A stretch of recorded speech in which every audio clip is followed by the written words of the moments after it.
Good evening, respected jury. I am Nayantara Menon of Grade 9, Presidency School, Bangalore South, and today I'm going to demonstrate and observe the principles of transverse waves and the resultant Stokes drift by floating a leaf in a still bowl of water and dropping a stone into it to create waves. We're going to explore what transverse waves are and what is Stokes drift. So, what are transverse waves? Transverse waves are those waves in which the particle movement is perpendicular to the direction of wave propagation. And what is Stokes drift?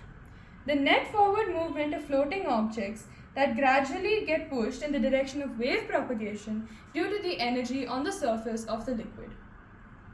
So, waves are essential to understand movement in terms of all kinds of mediums such as liquids, solids, and gases. So, let's see how this experiment is conducted.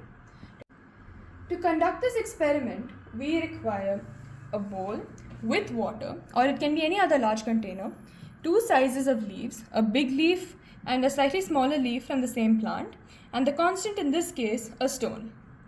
It's a medium-sized pebble. So first I'm going to put the smaller leaf into the surface of the water, and as you can see, there's no movement on the leaf. The surface of the water is still.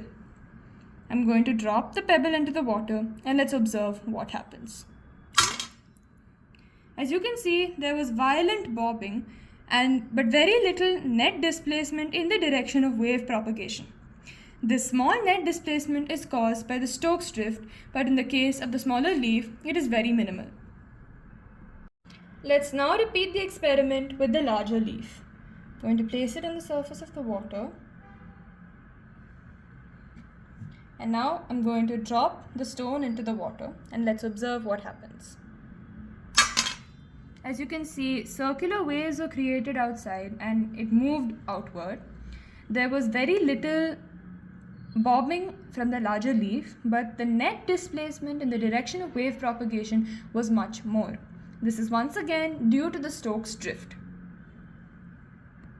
The ability for the leaf to move further is because it has a greater surface area to absorb energy from the wave and therefore can move further in the direction of wave propagation. In conclusion, the experiment showed how the leaf moved in the direction of wave propagation based on waves created by a stone dropped into water. We saw that the smaller leaf had greater bobbing but lesser movement in the direction of wave propagation, while the larger leaf had lesser bobbing but more movement in the direction of wave propagation.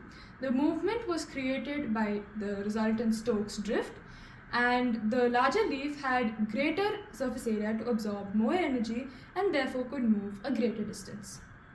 So, thank you very much for listening to my explanation. Thank you once again.